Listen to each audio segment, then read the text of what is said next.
The great Xbox reset is upon us. Finally, the rumors are being put to rest. We no longer have to wonder which studio will survive and which studio will be shut down. We have officially gotten word from Xbox CEO Asha Sharma that shit is getting real, and it's getting real right now. There is big news coming out. People are being laid off in the thousands, and studios are being sold off. Not shut down, thankfully, so that tons more people don't lose their jobs and we don't lose generational talent that will probably never be recovered because there are clearly not enough jobs in the video games industry, but that these studios are being pushed off to the side, left to fend for themselves, which honestly creates a tricky situation because on one hand, they no longer have the financial backing of Xbox, which means that one failure can now send them into a downward spiral from which they will never recover. And they don't have Xbox to bail them out anymore. So now everything rests on their shoulders to produce a game of quality that appeals to the widest amount of people so that it can have success so that these studios can have a future.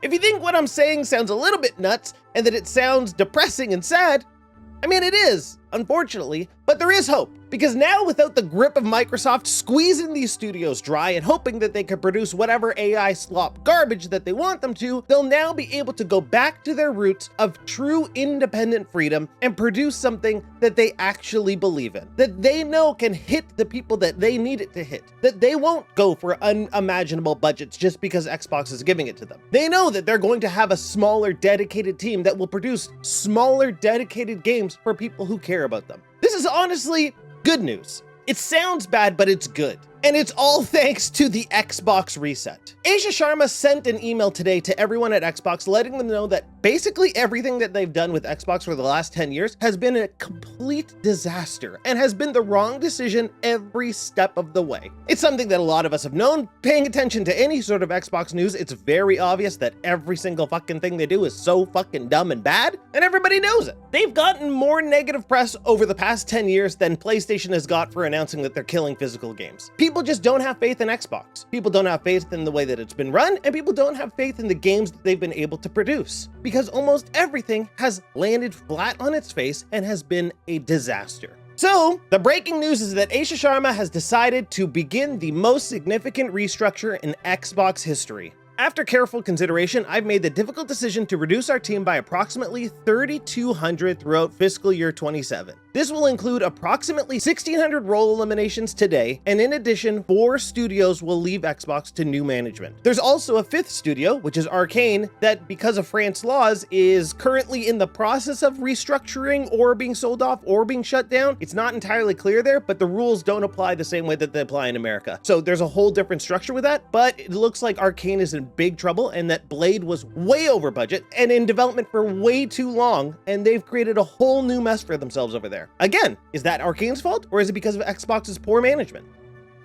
Maybe a bit of both? These changes will directly affect people who have poured their creativity into building Xbox. Many joined us through acquisitions, while others were recruited here or sought us out because they loved this industry and loved Xbox. Today's decision does not reflect their talent or dedication. Now here's the big thing. Our business today is not healthy. We are operating at margins that are 3 to 10 times lower than comparable platform and publishing businesses. We enter Generation 9 with a smaller install base and a higher cost structure. To grow, we bet on Game Pass, which was a mistake, multi-platform, which is the only thing that worked out for them, and a broader portfolio of content. While those businesses have created meaningful value, they did not grow at the pace we expected. As that happened, our core business weakened. We added more teams, more investment, more time, hoping for a better outcome. Essentially, what they mean is that they just kept pouring more money into it. If we just throw more money at the problem, it'll solve itself. Because all we need to do is spend more. Oh, this isn't working? Well, if we just pour more dollars, it'll eventually hit where we need it to go and we'll just get all our money back. But not everything works though.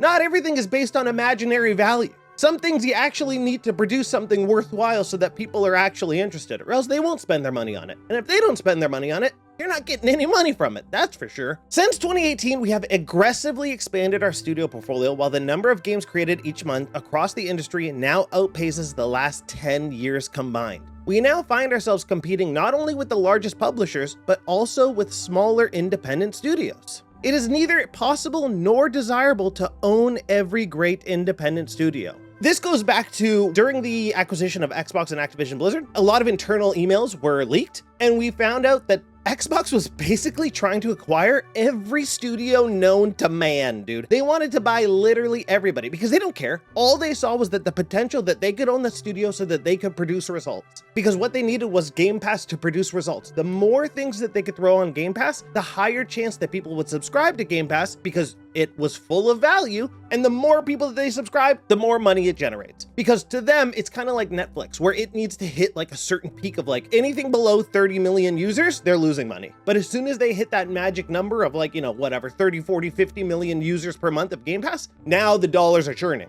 But they didn't get there. And it's also part of why they haven't reported Game Pass numbers in a long time. We have also learned that we are not the best home for every type of studio. In a typical year, we lost 64 cents for every dollar we invested.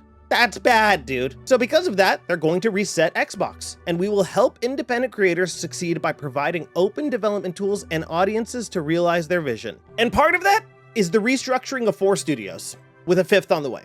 These will be Compulsion Games and Double Fine Productions, which will return to independent studios with their IP, catalog, and runway for their next games. Ninja Theory and Undead Labs have entered terms to join new ownership with funding to complete and grow Senua and State of Decay 3. And in France, Arkane's management is beginning required consultation with its work council to review potential strategic options. So they're clearly shifting things around here. Double Fine and Compulsion being allowed to just take their IP and go and do their own thing is fantastic news for them. It's good that they're not being shut down. That would be really terrible. But like I said, this now makes it a lot more dangerous for them. Double Fine can no longer produce games like Keeper. They can no longer produce games like Kiln because these games didn't sell any copies, dude. Nothing. Waste of time, waste of money. Yeah, sure, they were visually nice, and yeah, sure, they're cool little art projects. Keeper was a really cool little game, but it was a waste of time and a waste of money because they didn't make a single cent from it. And if they were doing that on their own dollar rather than with the support of Xbox, that would have shut them down.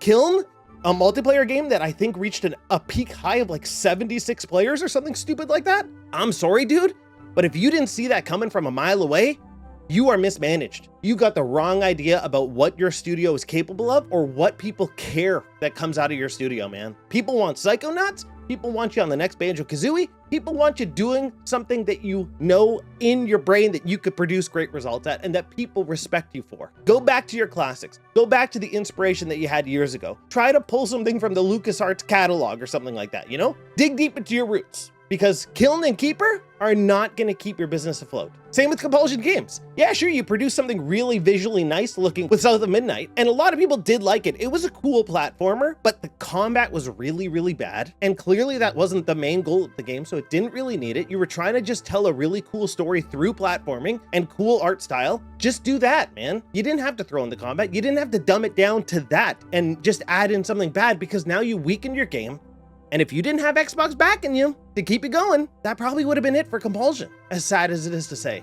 And now Ninja Theory and Undead Labs, they're going with new ownership. We don't know who it is. It could be anybody. It could be Embracer, which Embracer also likes to shut people down when you don't produce great results.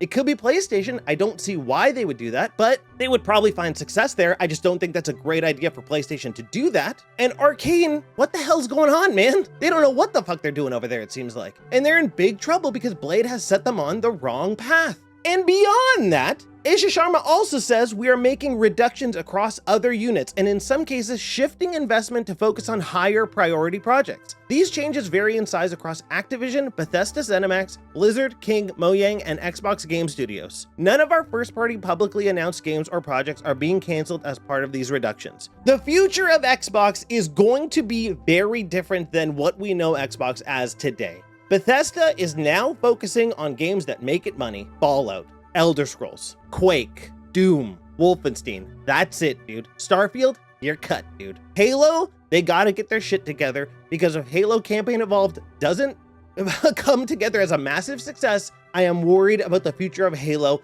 as a game. I'm worried about the future of Xbox overall. With things like this also throws into question about what they're doing with making things exclusive. Because right now they're trying to reset and they're trying to make money. They're trying to prove that they have the ability to make money, that their projects are worthwhile and that they can pull in profit. And if you're gonna put Gears only on Xbox, where, like they're saying, they're coming in with a much smaller dedicated base and that they have much smaller amount of people spending money on them. And then to put a game that has cost you hundreds of millions of dollars to make only available to a small group of people, it's not good, man. Not good. Multi-platform is their key to success. And I think they really need to rethink that strategy moving forward. They're clearly rethinking Project Helix because it costs way too much money right now to produce any sort of hardware. Look at the Steam machine. Yeah, sure, it's not produced in the same way as like Xbox and PlayStation. They don't have that kind of volume. They don't have the ability to cut the price based on, like, you know, they're not making more money from the game, so it doesn't really matter to sell the console at a loss. So Steam machine, of course, is just going to cost more that way. But Xbox does not want to put out a $1,500 console, man, with Project Helix. That's a bad look, and that's not going to win anybody over, dude. I mean, right now, if they want good press, they could just say whatever their next console is has a disk drive. If they really want to, people would really like that. But it's not going to make sense when the goal of the next hardware is to be more accessible and to be digital. Because if they want to do a handheld, can't put a disc on it, man. Same thing with PlayStation 6. Everybody knows that the reason why there's no discs anymore is because PlayStation 6 is going to be a digital-only device. It's obvious. You could probably plug in a separate thing like with the PS5, but the handheld's going to be digital, guaranteed, and the console will be digital, guaranteed. It's been written in stone for years now. Same thing with Xbox. Xbox's whole thing has been written in stone as they've been doing everything wrong and that they've been a failure and that they've been failing over and over again. So this reset is really what they needed. They really, really, really needed this. And we'll see how they look in a year because it's only going to change. There's only more changes coming. I have hope. I don't want them to fail. I don't want any of these game studios to fail. I want everybody to produce awesome, incredible games for people like you and me to enjoy. And I hope that with this restructuring, they're able to do that. I hope that Double Fine can now put out its best game ever. I hope that Compulsion could put out its best game ever. I hope Senua is the best game that Ninja Theory has ever made. And I hope State of Decay 3 is an absolute success and everybody loves it and it looks amazing and I want to play it. They need those to be successes or else they're in big trouble. And Xbox needs this restructuring to be a success. This reset to be a success or they're in big trouble, dude.